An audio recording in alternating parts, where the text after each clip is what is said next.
гастрольное лето в «Зените». Летние гастроли в Москве в этом году на редкость. Португальцы атаковали, и опять удары Эйсебио заставил поволноваться бразильского вратаря Манго. Угловой ворот чемпионов.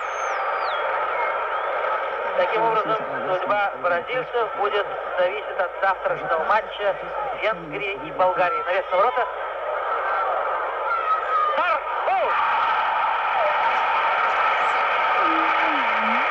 Удар Эйсебио достиг цели. Operación iniciada por el doctor Danga.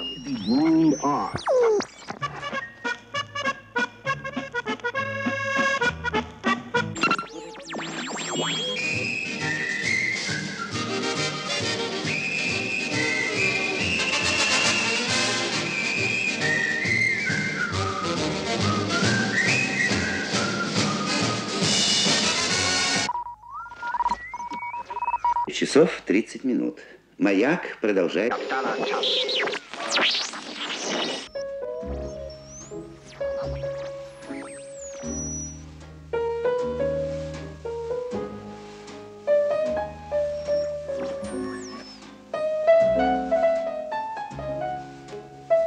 Были львы в автомобиле, зайчики в трамвайчике. И с особой радостью она напоминает о хорошем человеке, о молодости. Маша Бельвитнеми.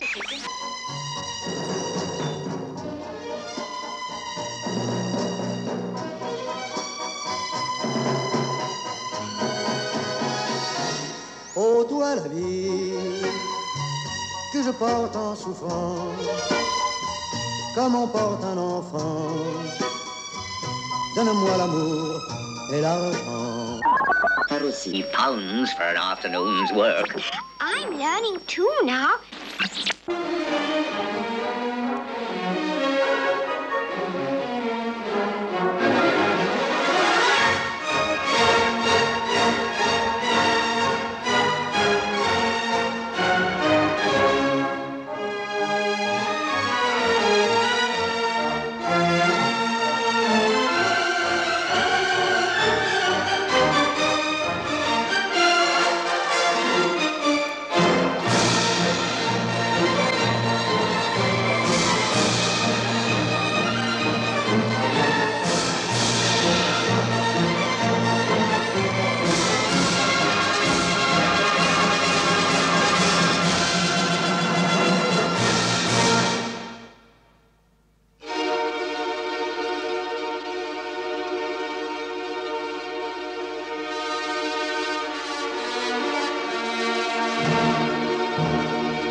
Черт, как не кстати, а? Да, мы отрезаны. Связь с внешним миром прервана.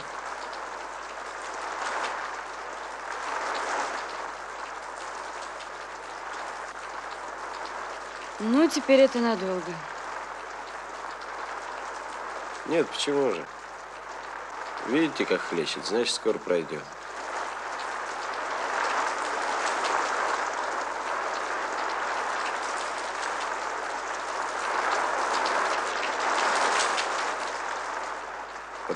Подождите, куда вы?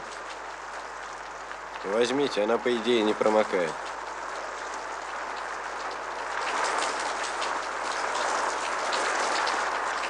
Слушайте, а как же я вам ее отдам, а? Ну, это, наверное, несложно. Знаете что, запишите мой телефон B5-14-90. У нас всегда кто-нибудь есть дома. Спасибо большое. Не за что. Позвольте. Спасибо.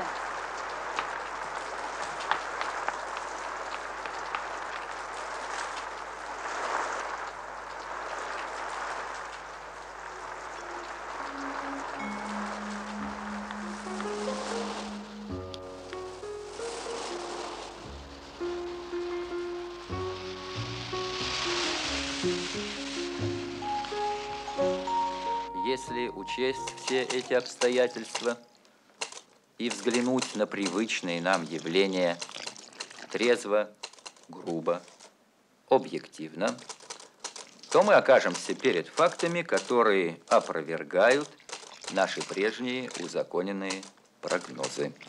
Точка. Дело в том, что потребление пресной воды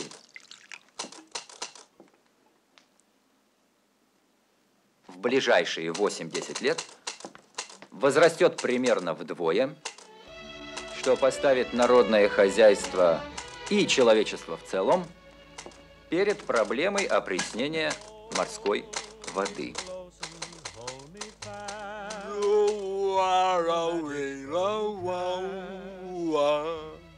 Новая строка.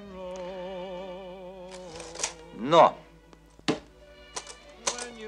поскольку при всем этом мы на сегодняшний день располагаем всего лишь 5 рублями с копейками, то возникает естественный вопрос. Как увеличить эту сумму примерно втрое? Да ну тебя. Путем справедливого изъятия. Я как дура печатаю. У близких друзей и дальних знакомых. Дай сюда. Пожалуйста. Вот сегодня вечером мы и займемся решением этой проблемы. По вечерам он сидел у погаснувшего камина, на котором стояли саксонские часы уродцы из фарфора.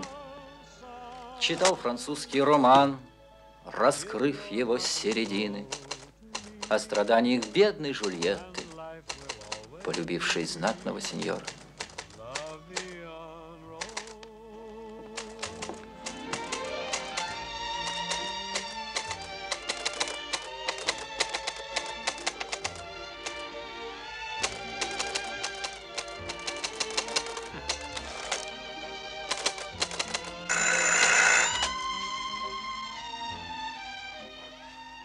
Алло.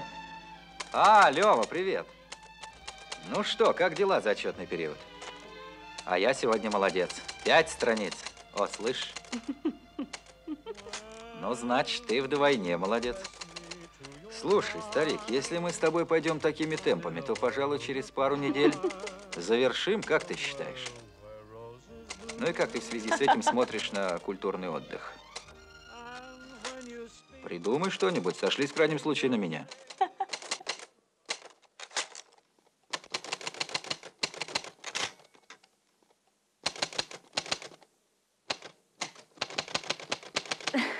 Ты лентяй. Что?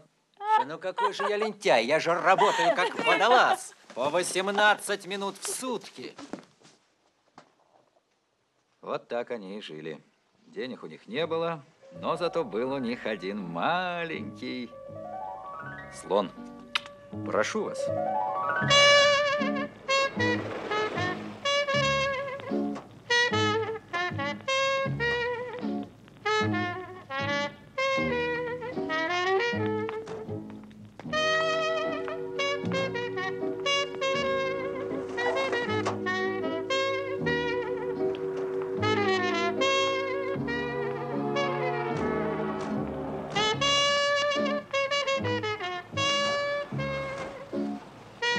Машина военного атташе Франции к подъезду.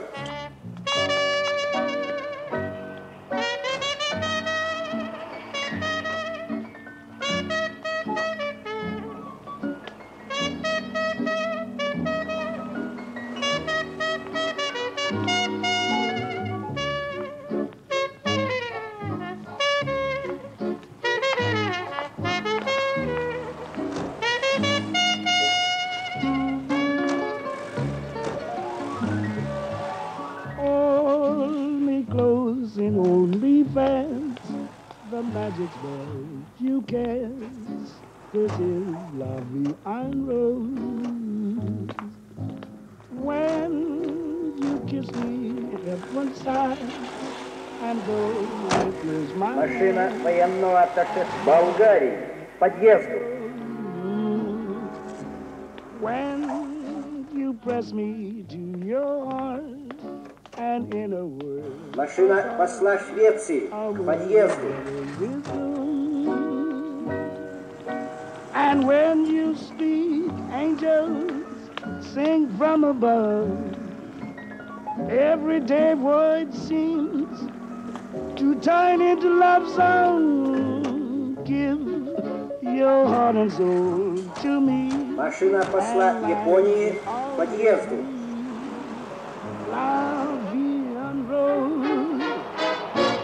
Машина ее королевского высочества принцессы королевства Камбоджи к подъезду. Куда прикажет ваше королевское величество? Куда вы прикажете, я подчиняюсь. Поедем в один дом. Поедем в один дом. Который прекрасен тем. Прекрасен тем, что там всегда весело, всегда разный народ и всегда... Чей-нибудь день рождения, но сперва позвоним. Звонить в один дом не обязательно, это еще сказал. Кто-то из классиков. Подъезду.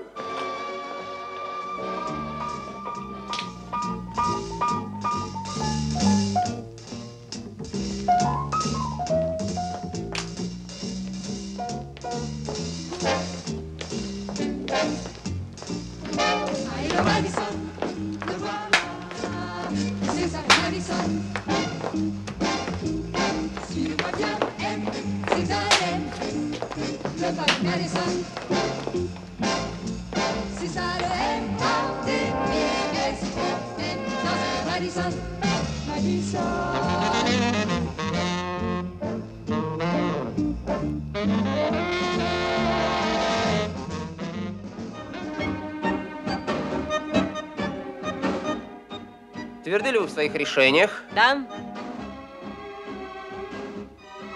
Мне кажется, старые танцы снова войдут в моду. Как канделябры. Делаете ли вы сбережения? Именно этим я и занимаюсь всю свою жизнь. Я пишу нет. Знакомо ли вам чувство ревности? Надо подумать.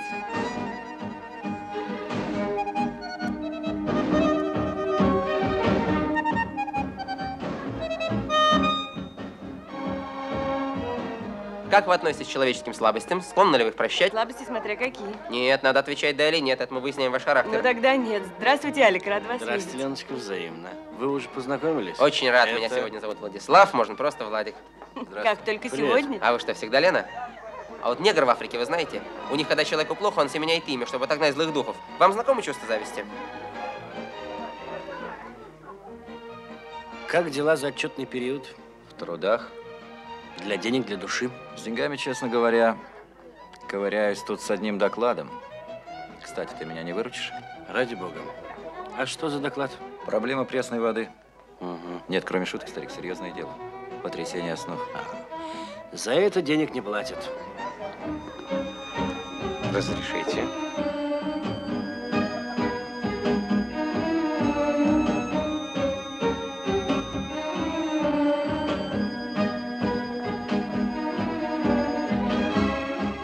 Вы не скучаете?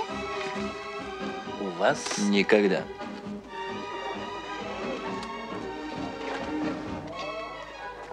Ты один? Моя женщина танцует. Ее зовут Регина. Она мастер спорта по водным лыжам. За кого ты себя выдал? За космонавта? За жокея. А потом сознался, что я священник. Спасибо. Ваша дама прекрасно танцует. Пожалуйста. Независимость – понятие условное. Мой приятель решил проделать такой опыт. Он отказался от всех своих привычек. Это не решено. Больше всего мы зависим от своих собственных привычек. Я, например, не завожу машины, чтобы не стать ее рабом. А вы? Я не завожу машины, потому что люблю трамвай. Это моя слабость. Кстати, автомобиль уже становится бедствием человечества. В Лондоне парламент разбирает вопрос о разброске улиц. С ним опасно спорить, он все про все знает. Владик, что с магнитофоном? Что? Ваши успехи, Володя? Что, какие успехи? Не скромничайте, не скромничайте. Почему? Я скромный. Владик, что с магнитофоном? Да, а вы не знаете, какое количество жертв предполагается в этом году в результате несчастных случаев на улице? Есть такая цифра, 3 миллиона. Что, заранее известно? Все заранее известно. Ну, вы должны поделиться опытом. Все очень просто. Я пошла к соседям через площадку, там не оказалось. Пошла вниз, внизу говорят, спросите наверху. Я говорю, товарищи, выручайте. Я должна спеть одному человеку. Может быть, он тогда обратит на меня внимание. Соседка пошла по квартирам, и все люди братья. Ура! Ура! Вы замкнуты и сдержаны, никто не знает, о чем вы думаете, понять вас трудно. Многие считают вас человеком самоуверенным, но это лишь обманчивая видимость вашей души. Все совершенно правильно. Ну как не запеть в молодежной стране? Ого-го-го, на остановке я сам себя баюкаю. Хорошенький ты мой, не все ж тебе с наукою. Шагал бы ты домой, ого-го, с одной из этих, но с этой не получится. А дома ждет обед, но дома нет попутчицы, а здесь обеда нет, ого-го. А кто этот человек? Как надоело. Это хозяин дома. Пришел троллейбус. Муж хозяйки.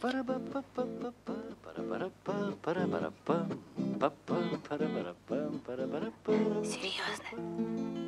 А я думала, вот этот. Спойте еще. Это что, ваши собственные? Почти. Это песня моего друга Вадима Брусникина. Это какой Брусникин? Алекс, спой про белую березу. Нет, Алик, про понедельники и вторники. Это какой Брусникин, который художник, мирный атом? Он самый. Поедем куда-нибудь. Посидим еще. Да нет, вообще куда-нибудь дней на 10. Возьмем отпуск. Вечерами, которые... Он художник. Он днем пишет картины в духе академии. Комбайны вышли в поле. А вечером слагает эти песенки. Хобби. Это сейчас глобальный комплекс. Весь мир увлекается хобби. Надо же. У меня приятель физик, фанатик подводного плавания, коллекционирует кактусы и спичечные коробки. Филокарпист? Нет, филуминист. Филокарпист Владик, это... придумайте мне хобби. Ну, на вашем месте я бы коллекционировал друзей. Прекрасно, я записываю вас в свою коллекцию. Вы занятный тип, Владик. А чего вы смеетесь? Мне приятель подсчитал, что современный человек имеет в среднем 300-400 знакомых. Это гораздо больше, чем в прошлом веке. Телефонная авиация сближает. А, Володь, поедем, а? Ну, куда-нибудь дней на 10. Чтобы были только ты и я. Вот видишь, сколько знакомых у современного человека. Не верьте погоде, когда затяжные дожди она льет. Не верьте пехоте, когда она бравые песни поет. Не верьте, когда по садам запоют соловьи. У жизни со смертью еще не окончены счеты свои.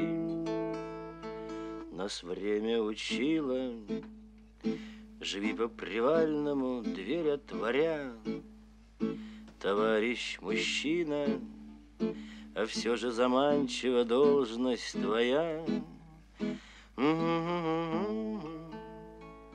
И только одно отрывает от сна.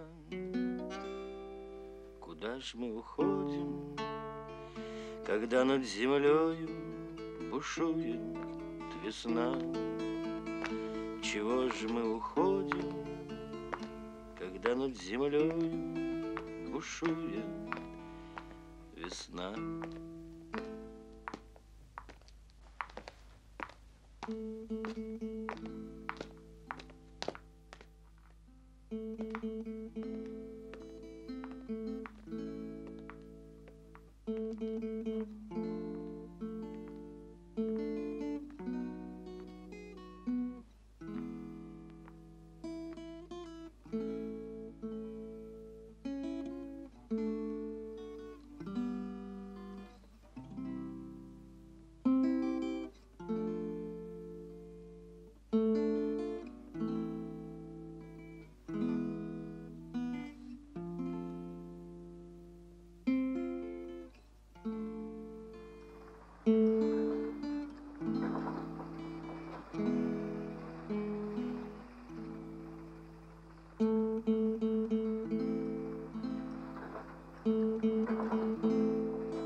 Только одно отрывает от сна.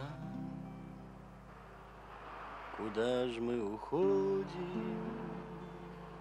когда над землей бушует весна. Чего ж мы уходим, когда над землею бушует весна?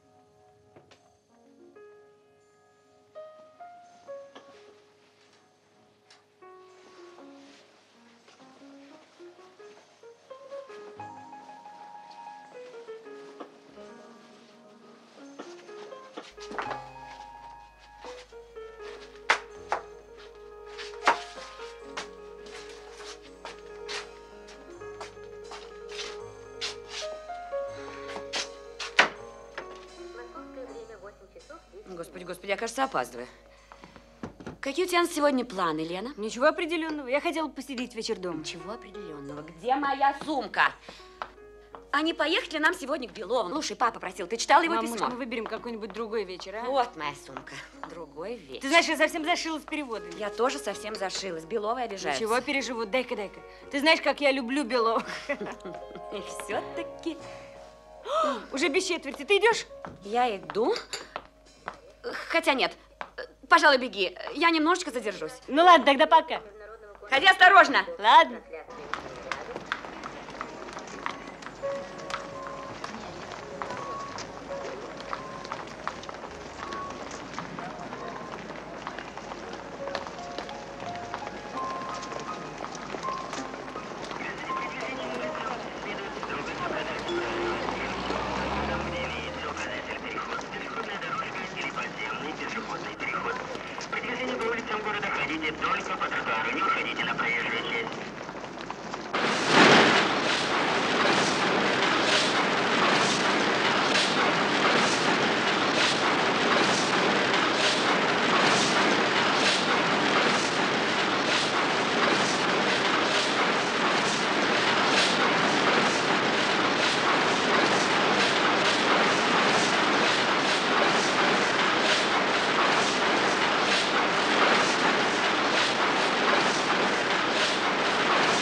Алло? А какая она из себя? Блондинка, брюнетка, рыжая? Блондинка, да? Дай сюда. Алло, вам кого? Здравствуйте. Иди отсюда. Простите, это я не вам. Это говорит Женя. Кто-кто? Женя, ну, Здравствуйте. простите, это Борис 514. Ах, это вы! Хорошо, что вы позвонили, а я боялась, что вы потеряете мой телефон. Знаете, знаете, так случилось, что ваша куртка, она у меня не здесь. Да нет, ничего. Я сегодня как раз тоже занят. Вы разрешите, я позвоню в следующий раз. Только я не знаю, как вас зовут. Меня зовут Лена. Ясно. Понятно. Лена. Хорошо, до свидания. До свидания. Звоните обязательно.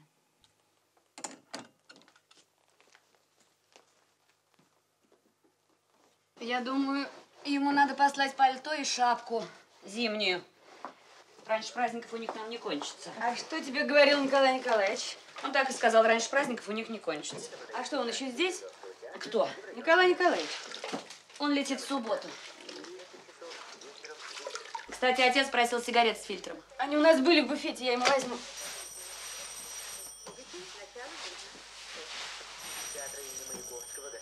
Там есть кому подойти. Ты куда-нибудь сегодня собираешься? Нет, мне должны позвонить. Лен, если ты серьезно думаешь об аспирантуре... Мамочка, я все знаю. Слушай, а почему Николай Николаевич едет только сейчас? Я этого не понимаю. Почему одни дела обязательно для одних людей, не обязательно для других? От чего это зависит? От дел или от людей? Ну ладно, давай двинем.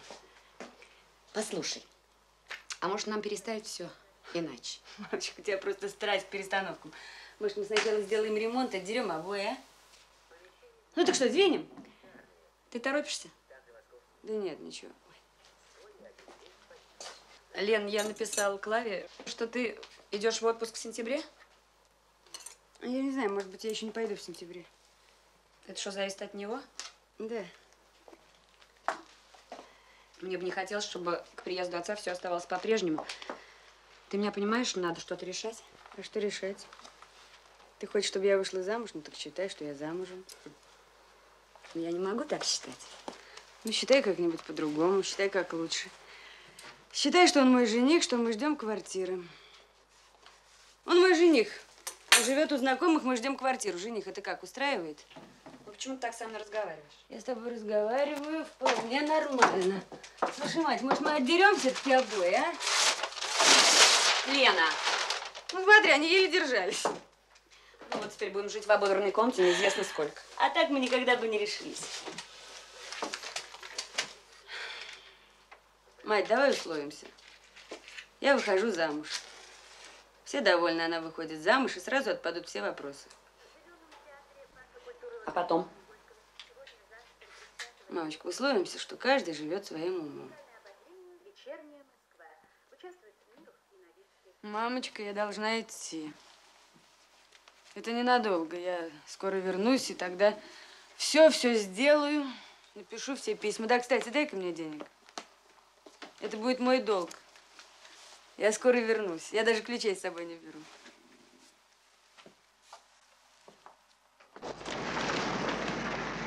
О, братцы, я в зоопарке.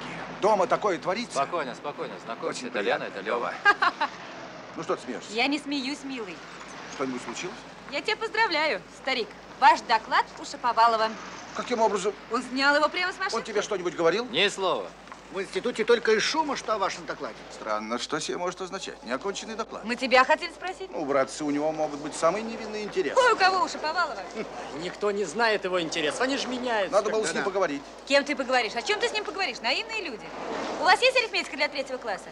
Тебе, Лёва, говорит твой возраст. И потом, ну и что скандал? Почему мы должны бояться скандала? Времена меняются и планы меняются. Вспомните Колганова, та же история. Ну, тогда надо поскорее заканчивать и двигать дальше. Все это довольно серьезно. Конечно. Ребят, я с вами абсолютно согласен, но мне надо обдумать тактику. Я вас умоляю. Слушай, довольно придуриваться, это только начало. Он вас раздавит и сделает это вежливо в белых перчатках. Можно спички, пожалуйста? Может, спросите Лёву? Надо же знать Шаповалова. Вот именно, уже совершает повороты, как стрекоза. Канатоходцы, не ходите по трамвайным и троллейбусным проводам. Это опасно для жизни. Приветствую вас, Володя! Приветствую вас! Как жизнь? Спасибо, потихоньку. Приветствую. Привет, привет. Что-то вас давно не видно. Так все знаете, как... Наших никого не встречаешь? Иногда. А Глеб совсем исчез, мерзавец. Да, спасибо.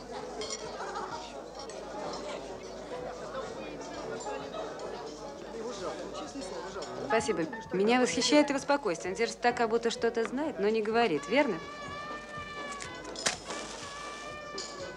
В общем, Володька человек довольно здоровый. Но все-таки ему надо помочь. При всем том, я верю в дружбу. Вот такие дела. Мне кажется, что ему нужен хороший друг. Вы как раз тот человек. Спасибо. Надеюсь, вы не подумали, что у нас роман. Слава богу, терпеть не могу ревнивых баб. В наше время это так же глупо, как кичить с княжеским происхождением. Ничего, что я треплюсь? Пожалуйста. Понимаешь, какая история? Ему ведь надо в этом году защититься. Диссертация, понимаешь? А теперь этот доклад. Они могли написать любой бодяга, у нас бы это сошло. Но ведь это же не такие ребята, они скорее свернут себе шею. И правильно сделают. Истории на весь институт. Почему? Чепуха, люблю этих смельчаков, которые ходят на цыпочках, боясь расшибить себе коленку. Они очень шумят. Я это говорил, Очень шумят. Скажите, а у вас действительно могут быть неприятности? А как же? Потом сейчас как-то неудобно без неприятностей. Если их нет, их придумывают. Нет, серьезно, а что же все-таки будет? Ну, от этого еще никто не умирал. Хотя и умирали тоже. То есть я хочу сказать, что правда в конечном итоге свое возьмет. Но иногда это бывает только в 4-м акте. А ведь есть еще 2-й и 3-й. Ерунда! С этим человеком не может быть никаких компромиссов. Слушай, старик, прошу прощения. Как ты думаешь, стоит мне переходить? Куда переходить? Ну, я же тебе говорил. Но чего я боюсь? Эти деятели, боюсь, меня не отпустят. Могут вполне. Вот видишь. А что, если прийти и стукнуть кулаком по столу? Конечно. С другой стороны, черт его знает. Тоже верно. Так что же мне предлагаешь? Это сенсация. Вот так и поступи. Ты думаешь? Уверен. Я вам испортил настроение? Нет, ничего. Вам сколько? 24? 27. 27 я только что закончил институт после армии. Это был 49-й год. Это все волна. А в 28 меня взял на работу Шаповалов. Я писал ему диссертацию. Вы? Я. И вы знаете, я вам завидую. Особенно Володьке. Верно? Вот. Вот кому я завидую. Короче, твоя позиция. Моя позиция. Лично я хочу что-нибудь съесть. Я серьезно. Я тоже серьезно. Будем стоять насмерть. Как на баррикадах. Я правильно говорю? Абсолютно. Ты поддерживаешь? Ну, конечно. Ну вот, теперь я спокоен. Я вас умоляю. Вы дети. А кофе в этом доме варят? Будьте добры. Уйдем. Что? Уйдем. Прекрасная мысль. Слушай, давай потихоньку. Сначала ты, потом я. Угу.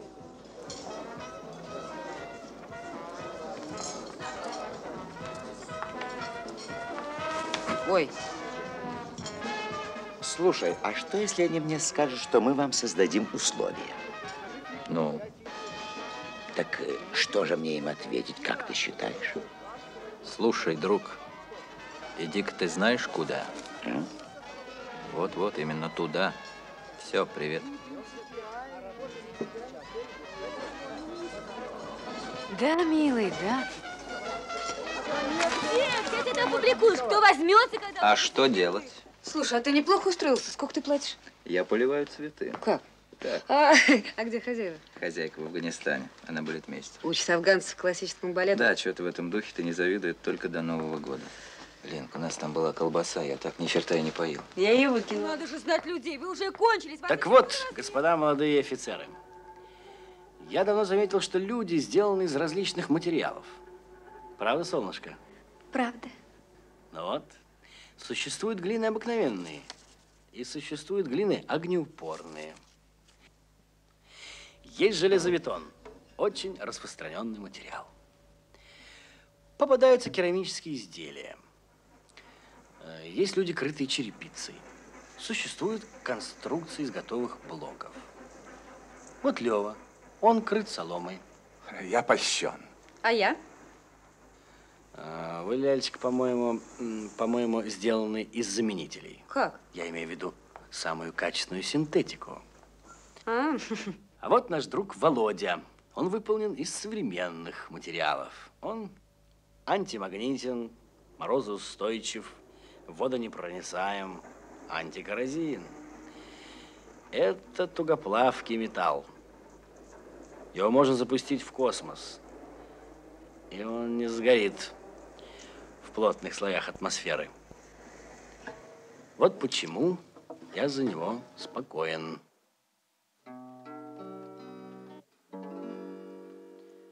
Спокойно, товарищ, спокойно. У нас еще все впереди. Пусть шпилем ночной колокольни беда ковыряет в груди. Не путай конец и кончину, рассветы, как прежде, трубят. Кручина твоя не причина, а только ступень для тебя. Скрипят под ногами ступени, мол, прожил и все стороной.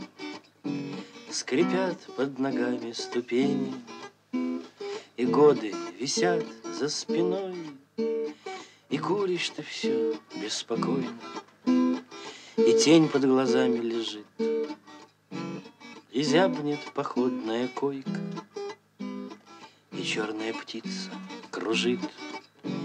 Спокойно, дружище, спокойно, и пить нам, и весело петь.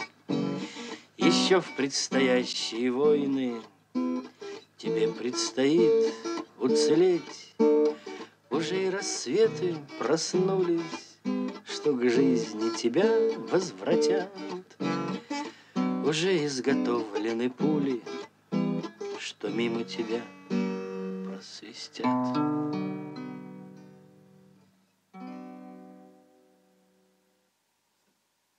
Мама, ну что там у вас? Мишка еще не спит? Ну, почему? Неужели не можете его уложить? Мне никто не звонил? Ну ладно, я скоро буду. Ну хорошо, хорошо.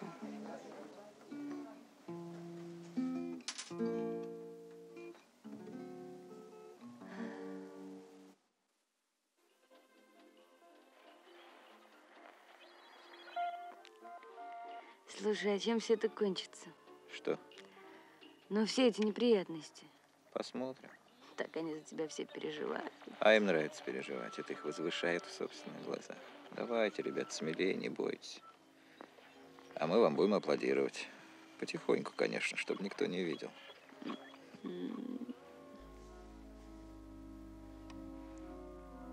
Что? Ничего. Могу я на тебя смотреть? Можешь. Разрешил. Слушай, какой ты здоровый, а? А ты никогда не болеешь? Не знаю. Ну пусть у тебя что-нибудь заболит, а? Я бы тогда за тобой ухаживала. А ты никогда не плакал? Ну вот, ты хочешь, чтобы я и болел, и плакал? Зачем? Это нужно. Человек должен иногда плакать. Ну хорошо, я постараюсь. Все это муть, Лен. Ни черта я не верю в себя. Надо выкарабкиваться. Надо обретать независимость. Все это ерунда, Ленка. Никто не знает, что думают люди по ночам, когда они одни.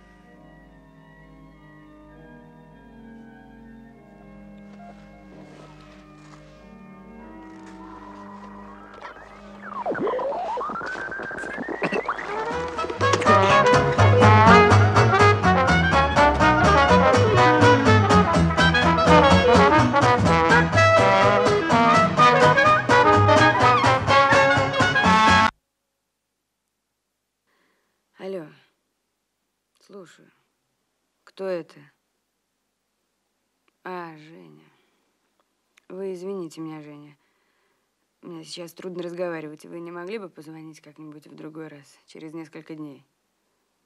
У меня умер отец. До свидания. Извините.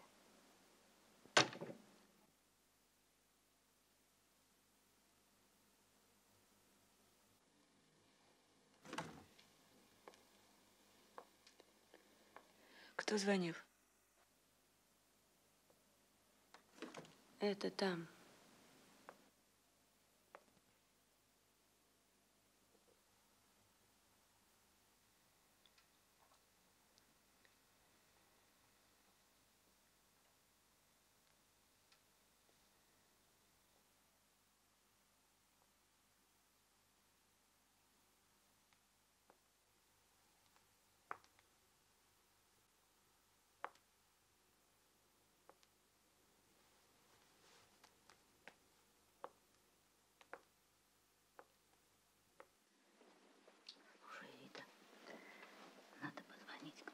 Нет, не надо.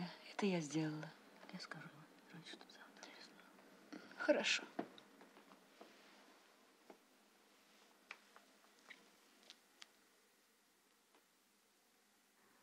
Анна Гавриловна звонила.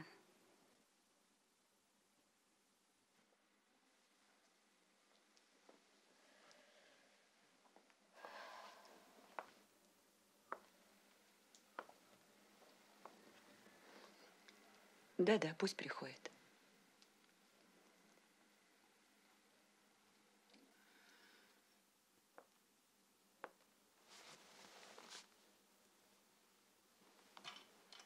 Ты Ольге дозвонилась? Да, она приедет прямо на вокзал, Михаил, в командировке.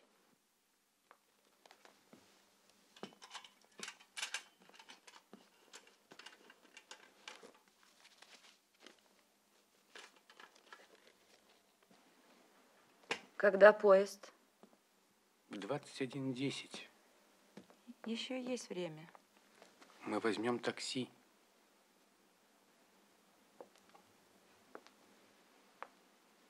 Можно вызвать по телефону. Тут у вас рядом стоянка, это вернее. Да-да.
Сейчас, подожди.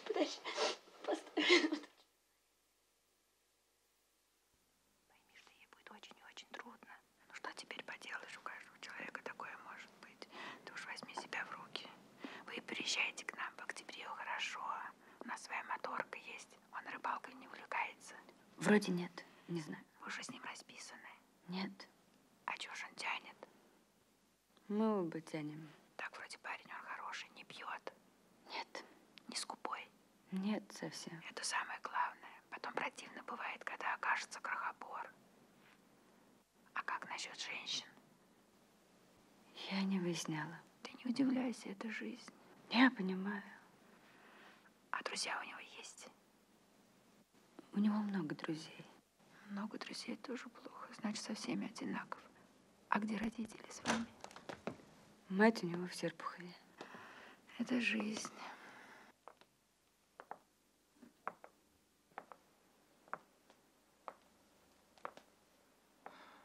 Слушай, я думаю, ничего не делаю. Да, конечно.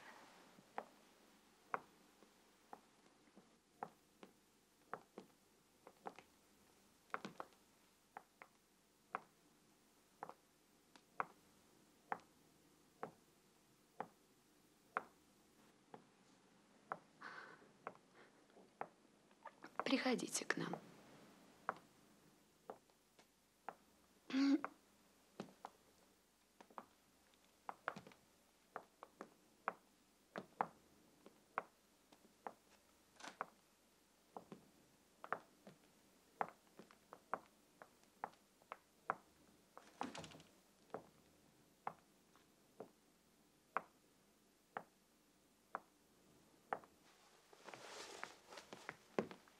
Разрешите? Я провожу тебя.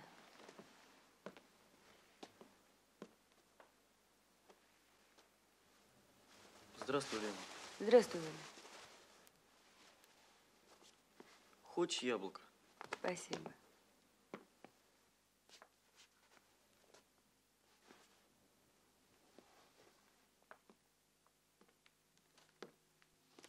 Погода отвратительная. Впрочем, уже осень.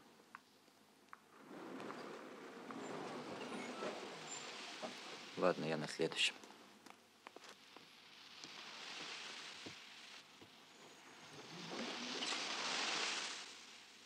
А кто эта женщина с военным? Это двоюродная сестра с мужем.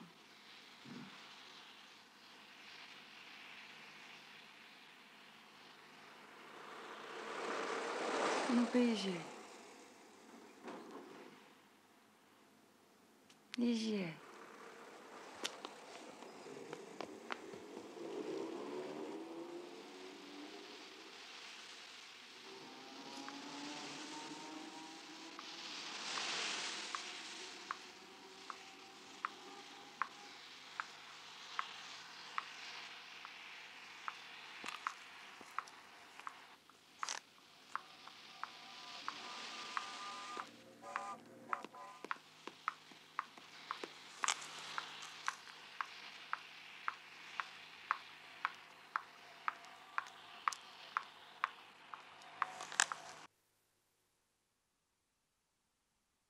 Так все неожиданно. Зря, конечно, зря он поехал, мог вполне не ездить. Он неважно себя чувствовал в последнее время. Там у них кто-то отказался, нашлась причина. И отец уперся. Надо ехать. Обязательно. И поехал. Ну ладно, Женя. Спасибо, что позвонили. Не пропадайте. До свидания. Ну что вам сказать, Женя? Я ведь человек замкнутый и сдержанный. Это научно установлено. На вопрос, как живете, я всегда отвечаю: спасибо, хорошо. Все нормально, Женя. Сейчас почему-то не веду дневников. Я бы написала: день прошел без особых событий. Ничего не было. Алло, Женя. Вы что, молчите? Ну, давайте помолчим. А вас еще не гонят из автомата?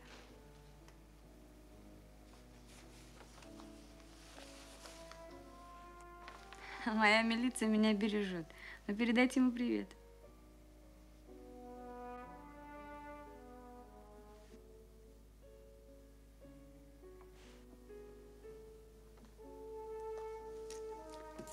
А вчера я подумала, вот это и есть жизнь, и ничего другого не будет. И это совсем не так плохо, если вдуматься.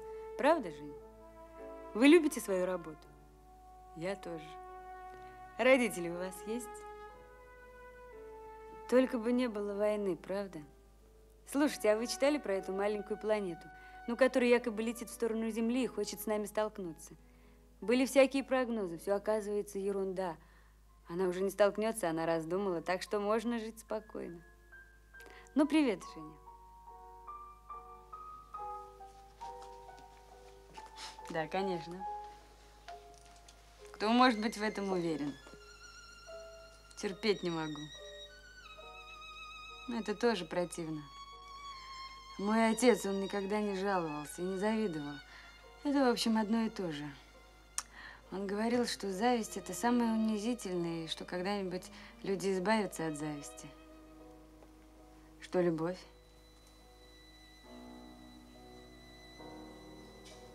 Спокойно. Я считаю, главное – иметь профессию. Ну, Женя, мы поговорим об этом как-нибудь в другой раз. В данный момент я стою в коридоре и не могу попасть в комнату. Здравствуйте. Потеряла ключ. Ну ничего, сейчас позвоню маме на работу.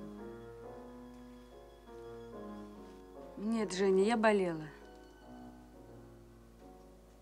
Да так, завтра выхожу на работу.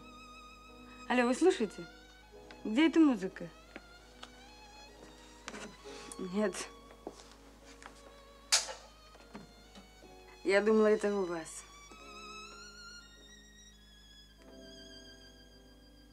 Да, что-то очень знакомое.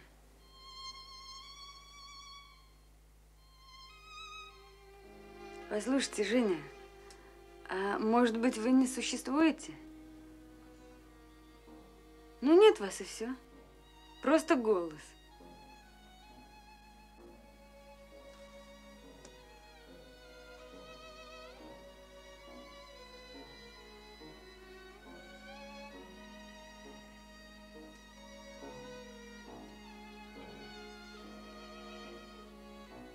То есть...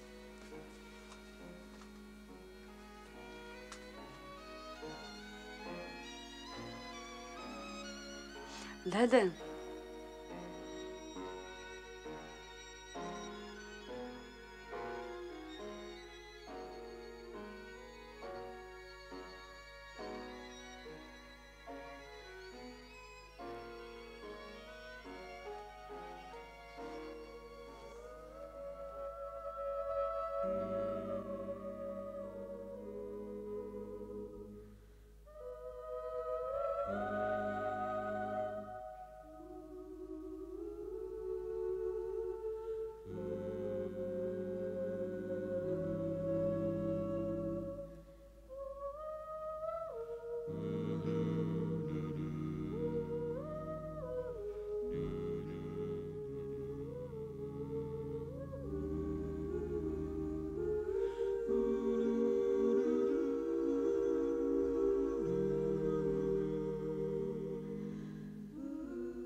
Вот здесь вот, правее давайте. Вот тут чудное место для стоянки.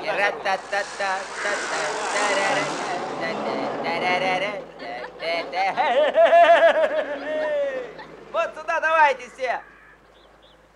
Ну как? Порядок? Полный. Вот прямо давайте, вот, и правее заезжайте, здесь место. Над вечным покоем. Красота, обалдеть Валя, можно. Ой, как здорово. Подни ворота. Сюда, давай. Пошли. Кто за грибами? Все за грибами. Грибов в лесу нет.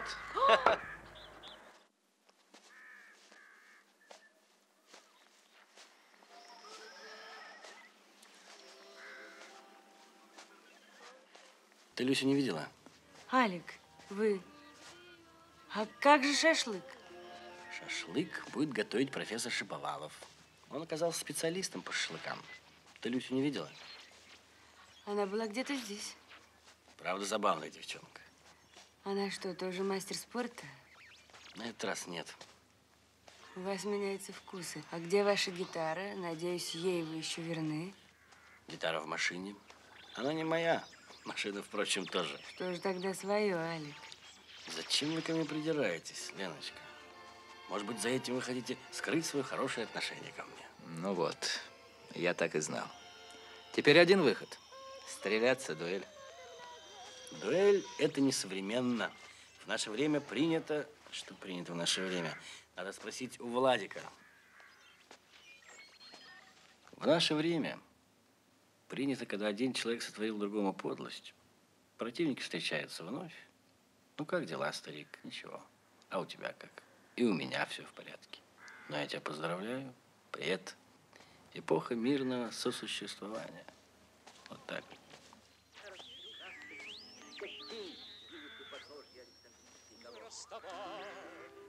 Хорошо. Что? Тихо.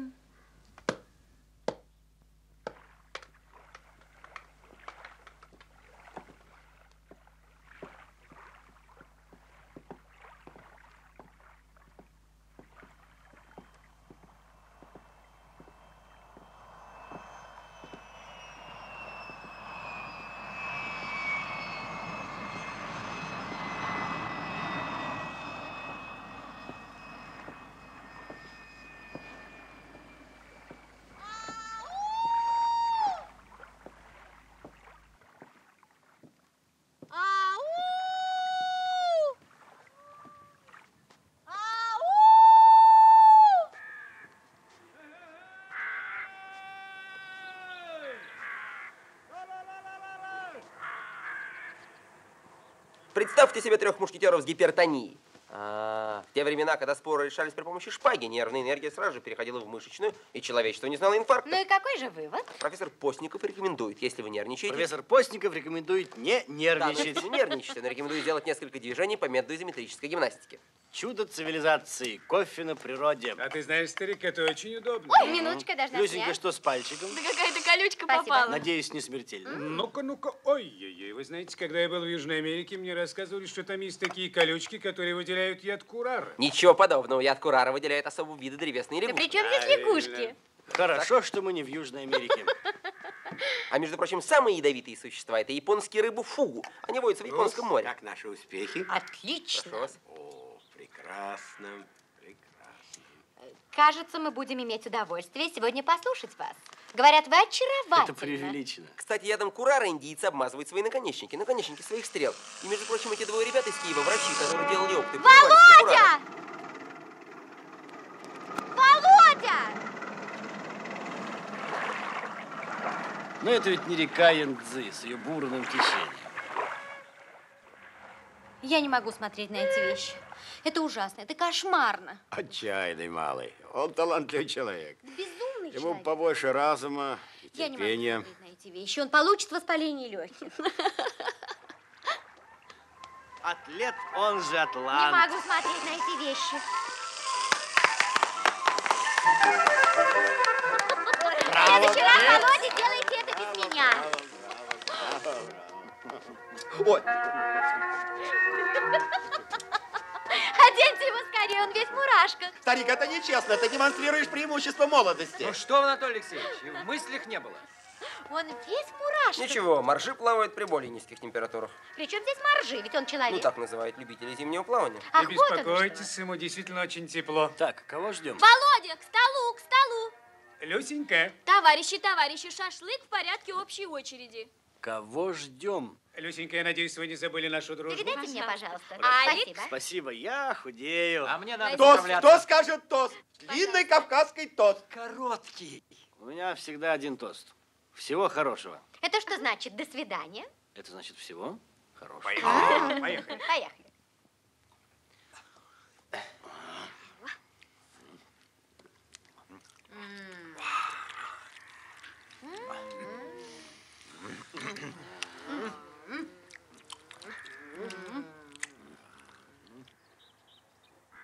Мечта, Между просто прочим, мечта. человечество насчитывает гигантское количество разнообразных шашлыков.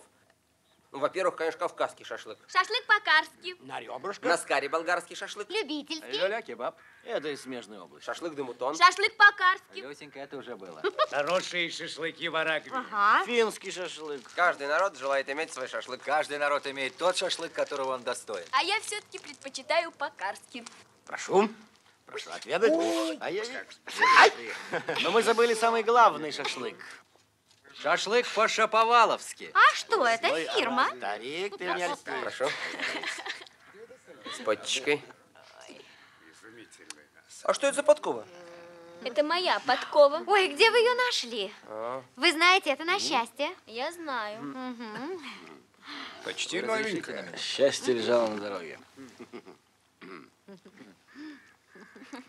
Анатолий Ну, Алексеевич. Ну, папа, давай, не осрамись. Это делается не так. Эх ты. Каждый гнет свое счастье по-своему. Да.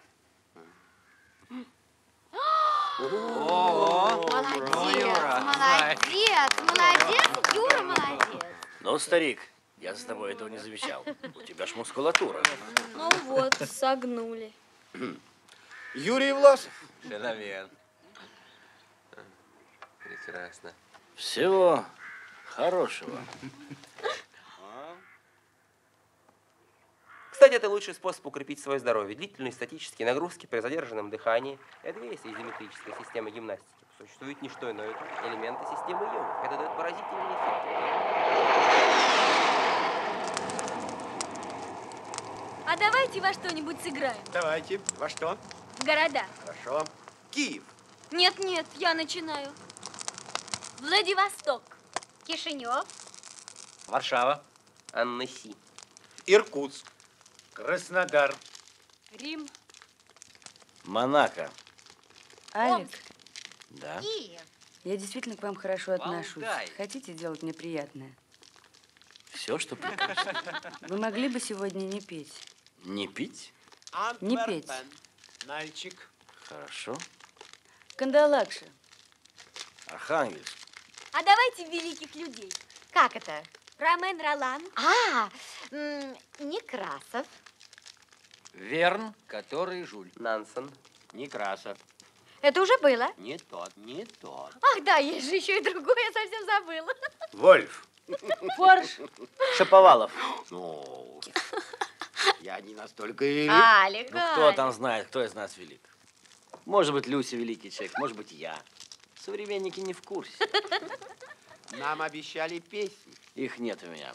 Гитара сломалась. Ну, без гитары. А без гитары я не пою. Требуется аккомпанемент. А давайте рассказывать разные случаи из жизни. Ну, допустим, один начинает. Другой подхватывает. Отличная дама сердца. Забавные случаи. Где он их находит? Удивительные случаи. В детском мире, в отделе технических игрушек. В детском мире прекрасные кадры.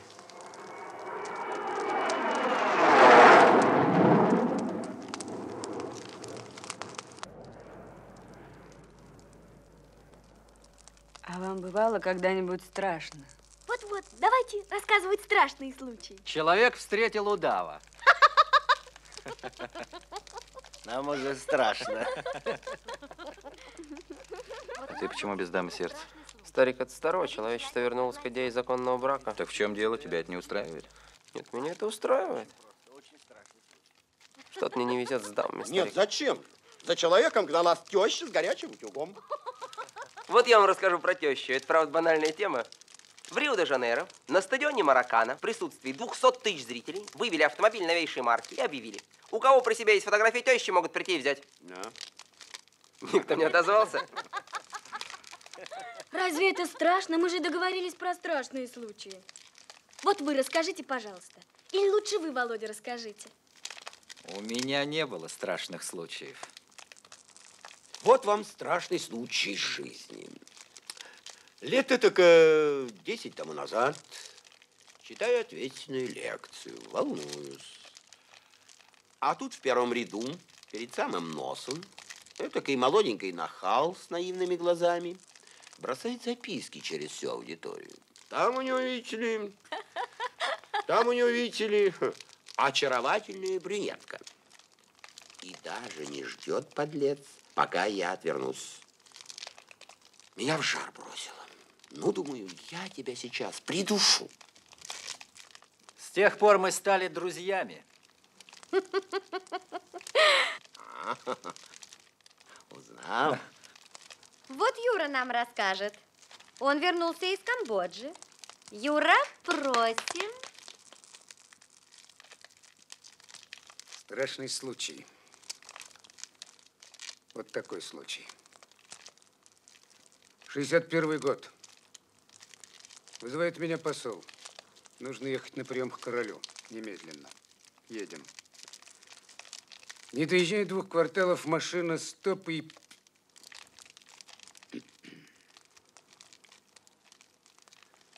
Стоп и не с места. Что делать? Скандал?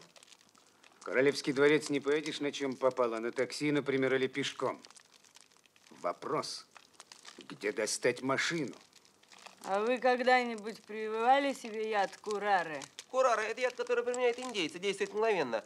С ядом особая история. Вот эти вот 2 врачей из Киева, они прививали себе яд курара. Потрясающие ребята. А, я помню, это передавали по радио. Ну как же, мы систематически слушаем радио.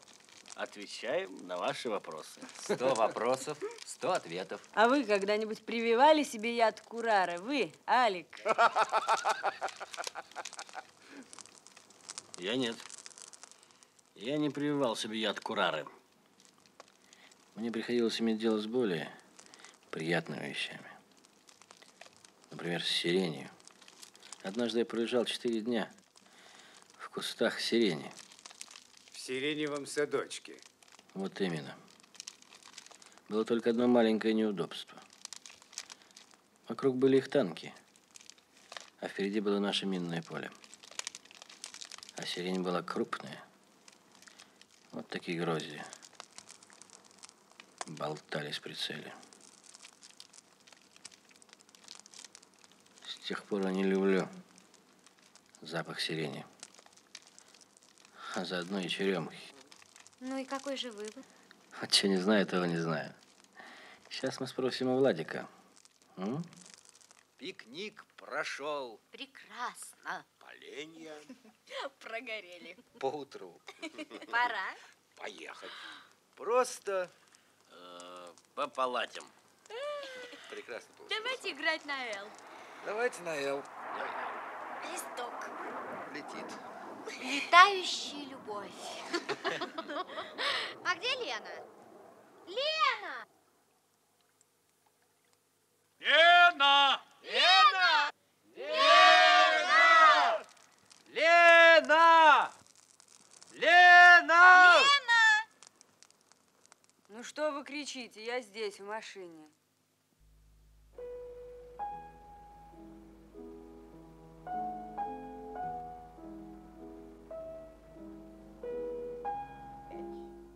Второй. Конь Ж1 F3. Конь B8 C6. Вы успеваете записывать? Третий ход. Слон F1 B5. А7 А6. Ну, четвертым ходом слон B5 уходит на А4. Что ты молчишь? Конь Ж8 Ты что, плохо себя F6. чувствуешь? Нет. Пятый ход. Рокировка. Может, ты тогда объяснишь, в чем дело? Да нет ничего. Ну, хорошо, как завтра. Кто, кому, когда. Не знаю. Ну, ладно, я позвоню завтра, вечером. Не надо. Что? Я сказала, не надо, не звони.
Алло. Это я, Лена. Я вас разбудил? Женя, вы с ума зашли. Вы знаете, который час? Который? Уже ночь. Ночь. Вы стоите или сидите? Я сплю. Нет, я не хочу, чтобы вы спали. Вы не должны спать. Вы можете сейчас выйти? Куда выйти? На улицу. Что случилось? Вы можете легко проснуться и прозреть. Что? Словесный ссор из сердца вытрясти, жить, не засоряясь впредь. Вы что, выпили? Выпил. Честно говоря, я даже надрался. Ну, допустим, у меня сегодня день рождения. Может такое случиться? Конечно, может. Я вас поздравляю, Женя. Может быть, все-таки... И жить, не засоряясь впредь, все это небольшая хитрость. Может быть, все-таки в другой раз я сейчас повешу трубку. Подожди. Если ты повесишь трубку, я позвоню еще раз. Я буду звонить всю ночь. Твои соседи напишут жалобу. Мне сегодня исполнилось 30 лет. Это очень много, если вдуматься. 30 лет. Алло, ты слышишь меня? Да, слышу. Я не старался тебя увидеть. Мне просто нужно было звонить тебе. Слышать твой голос, говорить тебе все, что я думаю, и не думать при этом. Как это будет выглядеть? Смешно или наивно, или еще как-нибудь? Алло, алло, ты слышишь? Да. Тебе удобно разговаривать? Нет. Ну тогда. Нет, говори. Ну, я хочу, чтобы все было настоящее, понимаешь? Чтобы можно было, умереть, чтобы сделать что-то большое, выше своей судьбы. Мне надоел этот всеобщий треп, хорошо, когда Женя. слова ничего не значат. Ты мне просто позвонишь, и мы увидимся. Что-что? Я не могу громче. Ты мне позвонишь? Хорошо, хорошо. Иди спать, я тебя разбудил. Спокойной ночи, Женя. Спокойной ночи. Ну, иди. Я иду. Иди. Давай вместе. Давай. Ну, хорошо, я первый.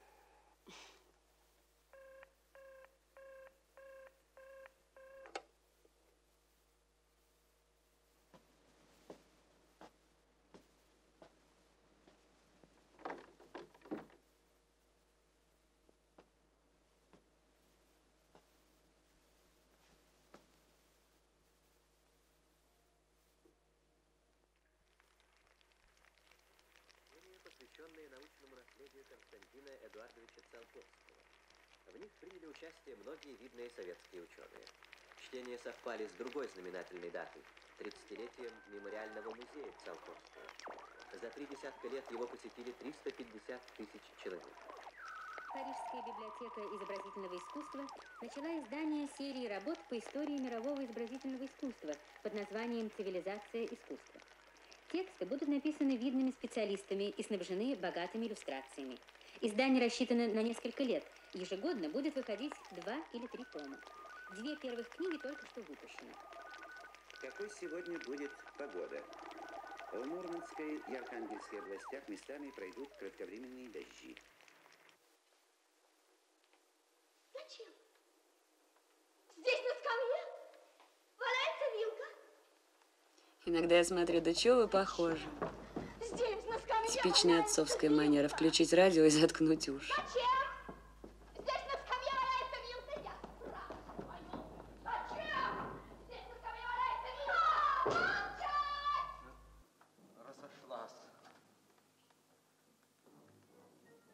Ничего, пускай. Уходят.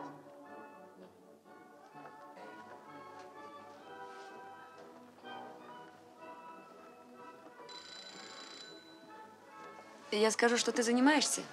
Пусть позвонят позднее. Это не меня.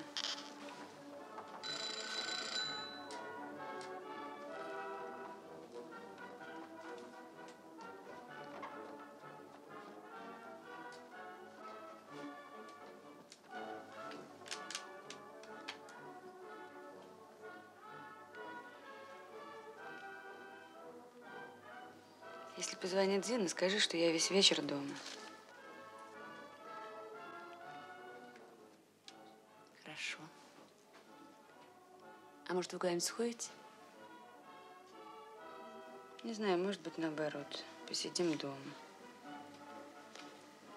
В понедельник я поздно на работе. Вторник бассейн. Мы с Юлькой взяли абонемент. Среда собрание. В четверг мы с тобой идем в театр. Угу. Вот и вся неделя.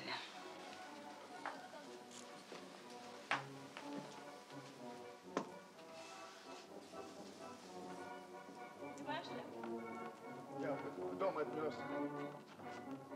Принесу сейчас. А теперь можно по домам? Я помню еще до войны в Амхате. Тарасова, Иланская, Хмелев, Тузенбах. Что? А как у тебя с отпуском? Не знаю, еще не ясно. А что, его нет в Москве? Он в командировке.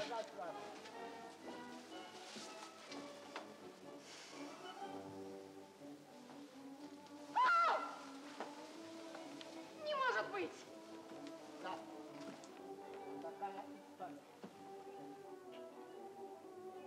Утомился. Замучился. Больше не хочу говорить. Впрочем, Саровна. Что случилось? Ужасный сегодня день. Я не знаю, как тебе сказать. Затеяли дискуссию. Ты читала? Говорите скорее, что? Что затеяли? Дискуссию. Кого считать интеллигентным человеком? Кого? Чудаки. Как будто это можно выяснить таким путем. А? Вот послушай. Кандидат технических наук Баранов утверждает, что интеллигентный человек...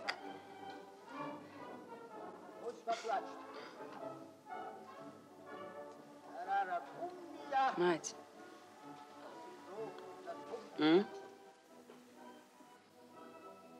Можно я тебе скажу одну вещь? Да.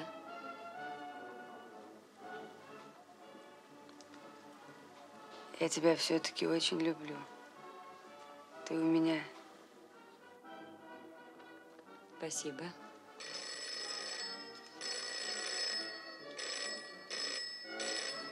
Сиди, я подойду. Они уходят от нас. Один ушел совсем. Совсем. Тебе междугороднее. Мы останемся одни, чтобы начать нашу жизнь снова. Надо жить. Надо жить. Придет время. Все узнают, зачем... Алло. Будете говорить со Свердловском. Говорите, Москва. Говорите, Москва. Москва. Алло. Я слушаю. Алло. Алло. Алло. Алло. Лена, здравствуй. Здравствуйте, Женя. Вы откуда? Я из Свердловска. Я тебе не звонил эти дни, пришлось вылететь в командировку. Как ты живешь? Спасибо, все в порядке. Хорошо слышно, да? Да, я слышу отлично. Мы здесь еще дня 3. В четверг я уже буду. Самолет прилетает, по-моему, один в 10, а другой в половине 7. Я сразу позвоню. Хорошо, позвоните, Женя. Мне немножко неловко перед вами. Тот разговор ночью, бывает такая откровенность, которая... Нет, Женя. Я вам очень благодарна. И хорошо, что вы меня разбудили и сказали мне все. Алло, я слушаю. Лена, Лена! Я здесь. Я говорю спасибо вам. Только не надо каяться, а то иначе вы все испортите. Хорошо, я не буду. Я вам тоже благодарен. Знаете, бывает такая полоса в жизни, когда очень нужна живая душа. Это, наверное, бывает с каждым. Когда-нибудь я вам все объясню. До свидания, Женя. До свидания, Лена. У вас все хорошо? Все отлично. До свидания, Лена. До свидания. Окончили, Москва? Да. Повесьте трубочку. Нас забудут наши лица, голоса. И сколько нас было. Но страдания наши перейдут в радость. Для тех, кто будет жить после нас. Счастье и мир настанут на земле. Это знакомый из Свердловска. Словом и благословят тех, кто живет теперь. Милые сестры, жизнь наша еще не кончена. Будем жить. Музыка играет так радостно. Я подумала, когда сказали междугородние. Это не Володя, ему сложно звонить. Зачем страдать? Он что, далеко? Очень. Если бы знать.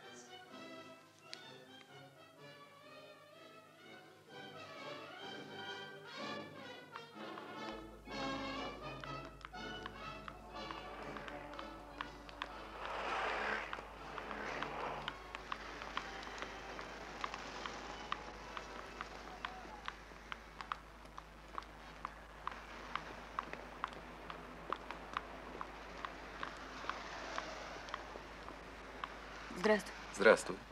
Ты туда? Туда. Я тебя провожу. Проводи. Ну, что нового? Ничего, у тебя что нового? Да так, в общем. Я звонил тебе на работу. Я сейчас все время в цехе, конец месяца. Понятно. Ну как там все, Алик 400 знакомы? Да я тоже давно никого не видел. Некогда было.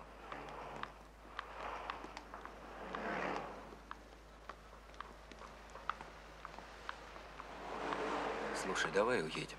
Уедем, серьезно. К черту на рога, чтобы не было никого, а? По-моему, это просто необходимо. Тебе и мне, нам обоим. Да нет, Володя, у меня сейчас не получится. Я как раз освободился, наконец, ты представляешь? Доклад печатать, сможешь поздравить. Свершилось. Я знаю. Откуда? Слухом земля полнится. Там, правда, товарищ Шаповалов крупными буквами на обложке. Но ничего, можно пережить. Да, я знаю, я тут встретила Леву. Лева у нас, понимаешь, играет в принципы. Тоже не так плохо по нынешним временам.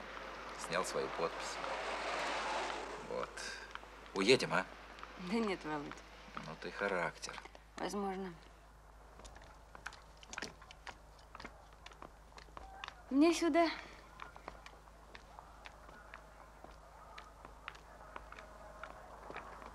А если мы немного пройдемся, ты как? Нет, не выйдет, Володя. Мне нужно к моим избирателям. Я тебя подожду. Это долго. Я здесь погуляю. Смотри, если ты не торопишься.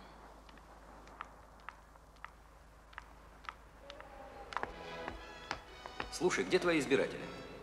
Вот весь подъезд снизу и... Устраивает, я начну сверху. Что это у тебя, ну-ка? Так, хорошо. Ясно. Прекрасно. Держи. Действуй. Пожалуйте, пожалуйте к нам. Нет, нет, нет, не отпустим, не отпустим. Садитесь к столу. Рюмочку красненького, а потом можете нас агитировать. Спасибо, я обедала. Толя, сделай потише телевизор. А хотите, не надо агитировать, мы же здесь сами агитаторы. Ну, прекрасно. Ну, рюмочку красненького. Ну, дело такое, видишь, гости. Дед из деревни приехал. Между прочим, знаменитый человек. Депутат. Верно, дед? Дед, а может быть тебя в этом году не выдвинули? Выдвинули. До свидания. Ну, а тогда на дорожку красненького, рюмочку. Ну. В чемпионате был день отдыха. А сегодня команды снова вступили в борьбу. Разрешите доложить? Разрешите доложить. В 23 квартирах прочел биографию кандидата. В одной поел арбуз. Осталось еще 2. Ну, давай. А где ты узнал биографию? Тут написано, немного добавил от себя. Развил. Но ты недолго. До свидания. Да-да. Можно? Можно. Здравствуйте. Здравствуйте. Авдеев Юрий Семенович? Я. Войдите, пожалуйста. Нет, спасибо. Хотите арбуз? Нет, спасибо.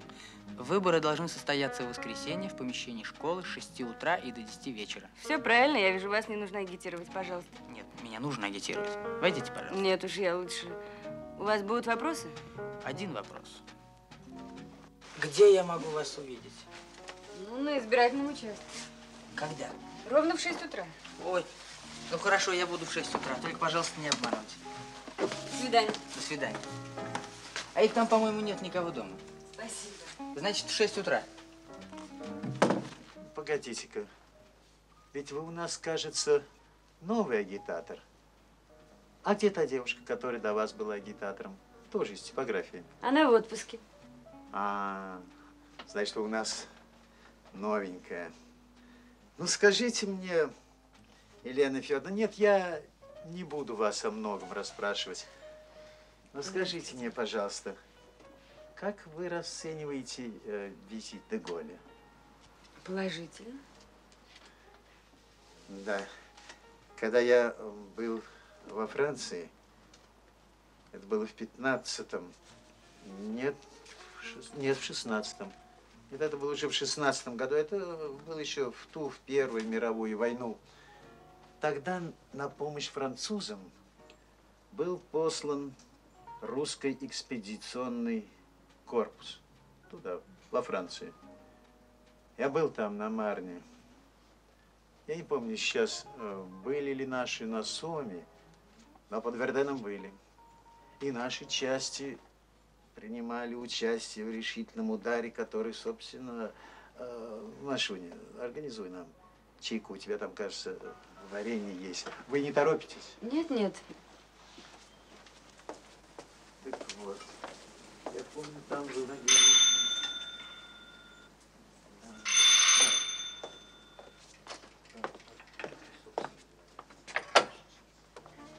Простите, пожалуйста, у вас, кажется, находится наш агитатор?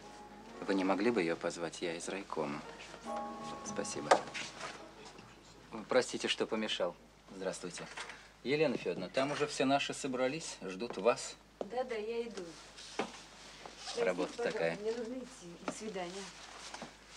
Ну, значит, до пятницы. Да-да, непременно. Ну, смотри, без обмана. До свидания.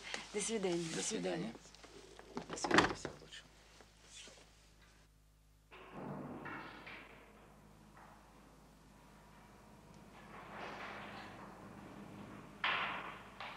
Да ну тебя. Ну ладно, у меня еще одна квартира.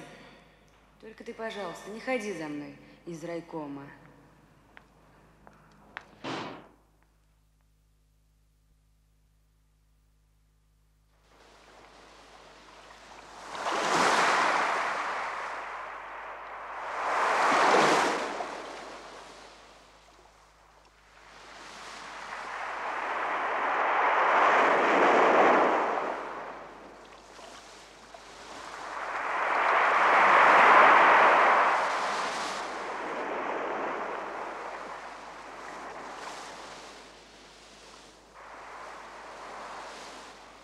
Бон маневрирует. Ты не сгоришь? Такая погода очень обманчива. Можно сгореть.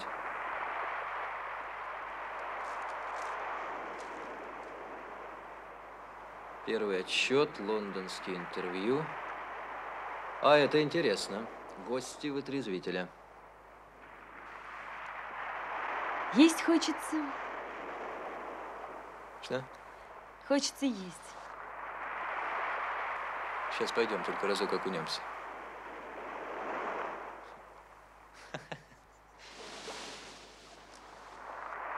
В Москве +9. Временами дождь.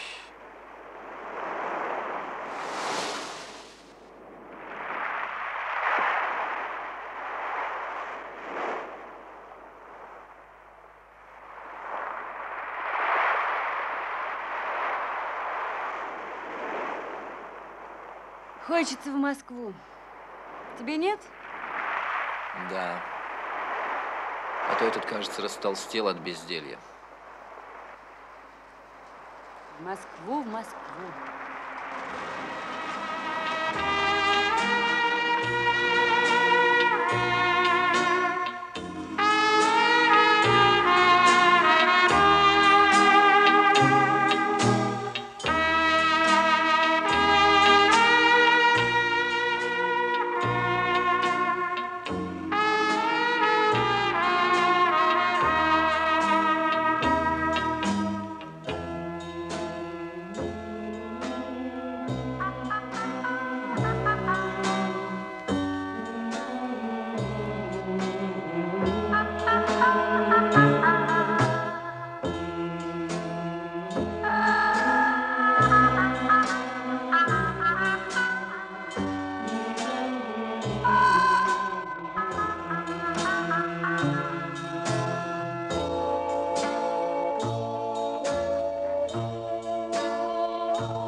Я знаю, о чем ты думаешь.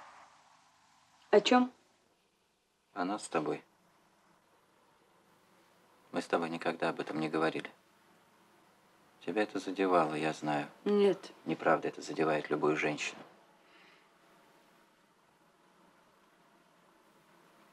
Даже не могу понять, почему мы с тобой об этом не говорили. Ты пойми, два человека должны быть друг другу необходимы. Не просто любовь, это было у тебя и у меня. Словом так, давай сходим в это самое учреждение. Ну, где делают людей счастливыми. Ты делаешь мне предложение? Да. Вот как? Торжественно и официально. Считай, что я во фраке.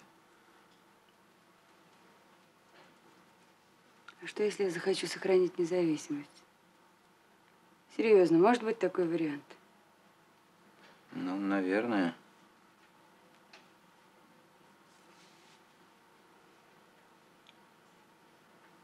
Ты знаешь, моя двоюродная сестра спрашивала меня о тебе. Какой ты? Добрый, злой, пьющий или нет? Я сказала все как есть, объективно. Все твои достоинства. Я сказала, что ты добрый, что ты не пьющий, не бабник. Это тоже важно, сказала она. Не лишен чувства юмора? Не лишен. У тебя легкий характер. И что ты не трус.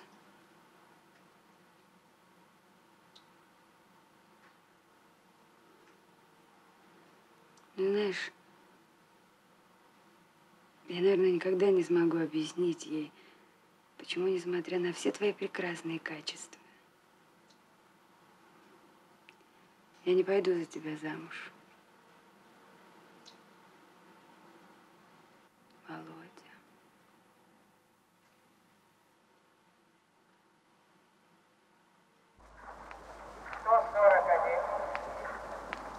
142,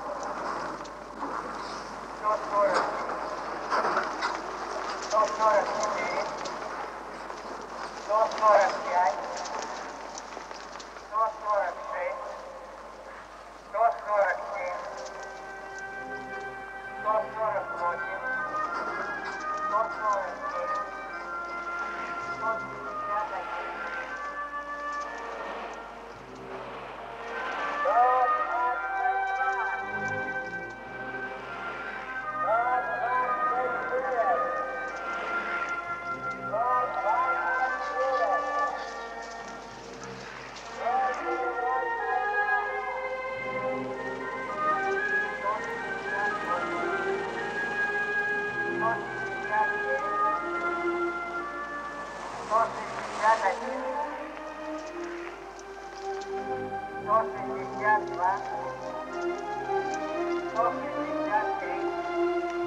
Фельдшер я вашего фельдшера, градополчанин просит. Ваш дивизии встречались бы на определенном месте. Вот тогда бы знал бы каждый, что делать. А так стихийно приехали.